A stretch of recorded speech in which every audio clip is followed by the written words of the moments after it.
এই বারবার কষ্ট বন্ধ করার জন্য আর বারবার এই আন্দোলন, এই ঝামেলা মিটাবার জন্য কোটা পদ্ধতি বাতিল। পরিষ্কার কথা, আমি এটাই মনে করি, সেটা হলেই ভালো। মুক্তিযোদ্ধাদের নাতিপুতিরাও পাবে না, তাহলে কি রাজাকারের নাতিপুতিরা পাবে? মুক্তিযোদ্ধার নাতি হিসেবে কোটায় ইউনিভার্সিটি ভর্তি হয়ে এমন বলে কোটা লাগবে না, তোকে তো ইউনিভার্সিটি থেকে বের করে দেওয়া উচিত। হ্যাঁ, ওকে ওই ইউনিভার্সিটি থেকে বের করে দেওয়া উচিত, যে কোটা নাই তোর পাওয়া নাই, যা বাড়ি যাবে, বসে থাক। বাংলাদেশ সরকারের বর্তমান যারা ক্ষমতায় বসে আছেন তাদেরকে আমরা এটা প্রতিনিয়তই দেখছি, তারা নিজেরাই আসলে একটা বাক্য বলেন, তার পরের দিন আসলে তারা নিজেরাই নিজেদের বাক্যের আবার পরিবর্তন করেন। এইরকম একটা মিথ্যাচারের মধ্যে দাঁড়িয়ে, একটা অযৌক্তিক অবস্থানের মধ্য দিয়ে দাঁড়িয়ে একটা সরকার পরিচালনা করছে, সেটার আসলে আমরা অনেক বেশি কিছু দেখতে হয় না। যখন আমরা 2018 সালে নির্বাচনকে দেখেছি, তখনই আমাদের সামনে সব কিছু হাজির হয়েছে যে তারা যা ইচ্ছা তাই করতে পারে নিজের ক্ষমতাকে নিশ্চিত করার জন্য। এবং আমরা দেখেছি যে ভোট চুরির মধ্য দিয়ে, তারা ক্ষমতা নবায়ন করার মধ্য দিয়ে কতভাবে নির্লজ্জের মতো তারা ঘোষণা দিচ্ছে যে তারা নাকি বাংলাদেশের জনগণের ভোটের মধ্য দিয়ে নির্বাচিত হয়েছে। অথচ যেখানে আমরা 2024 সালেও দেখলাম যে একটা মানে বাংলাদেশের 2% মানুষ মাত্র ভোট দিতে চেয়েছেন, অর্থাৎ যারা ভোটই দেয় নাই, সেখানে আবার তারা বলছেন যে তারা নির্বাচিত সরকার। এই বাক্য যারা নির্লজ্জের মতো বলতে পারে, তারা শুধু কোটা বা ছাত্রদের আন্দোলন বিষয় না, তারা দুনিয়ার তাবৎ বিষয়ে নানান ধরনের মিথ্যাচার করতে পারে, এবং সেই মিথ্যাচারের প্রমাণ আমরা আজ পর্যন্ত বহুবার তারাই তাদের প্রমাণ দিয়ে গেছে। শিক্ষার্থীরা একদম ন্যায্য একটা দাবি, সেই দাবি হচ্ছে কোটা পদ্ধতির সংস্কার। আমরা দেখব যে 2018 সালে যখন এই কোটা সংস্কারের দাবি নিয়ে আন্দোলন হয়েছে, তখন কিভাবে প্রধানমন্ত্রী বলা যায় যে একটা ছেলেখেলা, একটা ঔদ্ধত্যের সাথে সে কোটা বাতিল একটা ঘোষণা দিয়ে দিলেন। এবং এই যে কোটা বাতিলের যে একটা তাচ্ছিল্যের ঘোষণা, একটা নাটকীয় ঘোষণা, তার ফলাফল আজকে আমরা 2024 সালে এসে দেখেছিলাম যে আমরা এই পরিপত্র হাইকোর্ট থেকে বাতিল ঘোষণা করা হয়েছে, এবং বাতিল ঘোষণার পরেই ছাত্ররা মাঠে নেমেছে, ছাত্ররা রাজপথ দখল করেছে, এবং সেই দখলের সূত্রে আজকে হাইকোর্ট পুনরায় সেই রায়কে আবার 4 সপ্তাহ অর্থাৎ 1 মাসের জন্য স্থগিতাদেশ দিয়েছে। আমরা হাইকোর্টকে প্রথমত স্বাগত জানাই যে ছাত্ররা যে রাজপথ দখল করেছে সেখানে তাদের মনোযোগ এসেছেন, এবং দ্বিতীয়ত আমরা বলতে চাই যে ছাত্রদের এই কোটা সংস্কার আন্দোলনে কিন্তু আসলে হাইকোর্টের রায় বাতিল কিংবা 18-র পরিপত্র পুনর্বহাল, শুধুমাত্র এই দাবিতে ছাত্ররা আমরা মাঠে নামিনি। আমাদের একটা দাবি আমরা স্পষ্ট করেছি যে আমরা কোটা পদ্ধতির একটা স্থায়ী সমাধান চাই। এই কিছুদিন পরপর 1-2 বছর পরপর সেই কোটা সংস্কার নিয়ে আবার পুনরায় কথা বলা, সেই ধরনের জটিলতায় আমরা ছাত্রদের যেতে চাই না।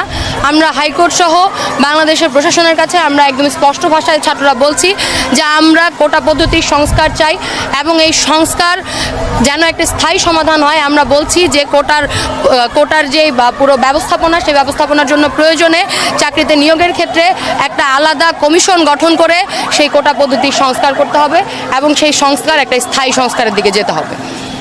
এবং আমাদের মন্ত্রী পরিষদ সহ নানানভাবে যারা বলছেন যে রাজপথ আসলে কোনো কিছু সমাধান দেয় না, এবং নানানভাবে ছাত্রদেরকে দ্বিধান্বিত, ছাত্রদেরকে বিভক্ত করার চেষ্টা করছে, তাদেরকে ছাত্রদের পক্ষে হুঁশিয়ারি দিয়ে জানাতে চাই যে এই বাংলাদেশের স্বাধীনতা, এই বাংলাদেশের গৌরবোজ্জ্বল যে ইতিহাস, তার সকল কিছুই নিশ্চিত হয়েছে এই বাংলাদেশের রাজপথ থেকে। অর্থাৎ এখন যদি ছাত্রদের কোনো ন্যায্য অধিকারের জায়গা থাকে, ছাত্রদের কোনো পাওনা আদায়ের বিষয় থাকে, ছাত্রদের কথা বলার জায়গা থাকে, সেই কথা বলার নিশ্চিত করবে এই রাজপথ, ছাত্রদের ভবিষ্যৎ নিশ্চিত করবে এই রাজপথ। ফলে হাইকোর্টের আদেশকে আমরা স্বাগত জানাই, কিন্তু তারপরেও আমরা রাজপথ ছাড়ছি না। আমরা বলছি যে যতদিন পর্যন্ত কোটা পদ্ধতির যে সংস্কার, সেই সংস্কারের কোনো স্থায়ী সমাধান না আসছে, ততদিন পর্যন্ত ছাত্ররা রাজপথে থাকবে, নিজের অধিকার, নিজের মর্যাদা, নিজের ন্যায্যতার জন্য লড়াই করবে। কারণ যখন আন্দোলনটা শুরু হয়েছে তখন থেকেই আমরা দেখতে পেয়েছি নানান মহল তারা এটা বলেছে যে এটা হাইকোর্টের বিষয়, এটা রাজপথের বিষয় না। কিন্তু এটাই আমরা বলতে চাই যে বাংলাদেশের এখনো পর্যন্ত যত পরিবর্তনের সূচনা হয়েছে, যত পরিবর্তন সূচিত হয়েছে, তার সূত্রপাত এই রাজপথ থেকেই হয়েছে। এটা কোটা পদ্ধতির এই আন্দোলন এটা আজকের কথা না, সে 2003 সাল থেকে আমরা দেখছি। ফলে সেই দিক থেকে আমরা বলতে চাই ছাত্ররা আমরা রাজপথ থেকে সরছি না। এবার মন্ত্রী পরিষদ থেকে শুরু করে যে যতভাবে আমাদেরকে দ্বিধান্বিত, বিভক্ত করার চেষ্টা করুক না কেন, ছাত্ররা কোটা পদ্ধতির স্থায়ী সমাধান চায়। স্থায়ী সমাধান না হওয়া পর্যন্ত ছাত্ররা আমরা রাজপথে আছি।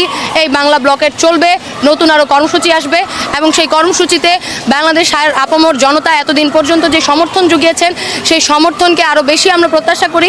বাংলাদেশের অন্যান্য যে ছাত্ররা যেভাবে যে তরুণরা এখানে যুক্ত হতে পারে তাদেরকে আমরা আহ্বান জানাই, এবং আপনারা যারা মিডিয়া বন্ধুরা আছেন তাদেরকেও বলতে চাই, বাংলাদেশের ছাত্রদের যে ন্যায্য আন্দোলন, বাংলাদেশের মানুষের যে ন্যায্যতার প্রশ্ন, সেখানে আপনারা ন্যায্যতার প্রশ্নে আপনারা ন্যায্য জায়গা থেকে অবস্থান নেবেন এবং বাংলাদেশের মানুষের পক্ষে অবস্থান নেবেন বলে আশা করি। তো বাংলাদেশ একটা ইস্যু ভিত্তিক দেশ, সেই ইস্যুর উপরে ইস্যু আনার কোনো চেষ্টা চলছে কিনা, কিন্তু সেই জায়গা থেকে বাংলাদেশের মানুষের পক্ষ থেকে খুব উত্তম জবাব বাংলাদেশের মানুষ দিয়েছে। বাংলাদেশ যেমন বলছে যে এই বাংলা ব্লকেট, ঠিক আবার একই বলছে যে এই বাংলা ব্লকেট আজকে রূপ নেবে রেল ব্লকেটের জায়গায়।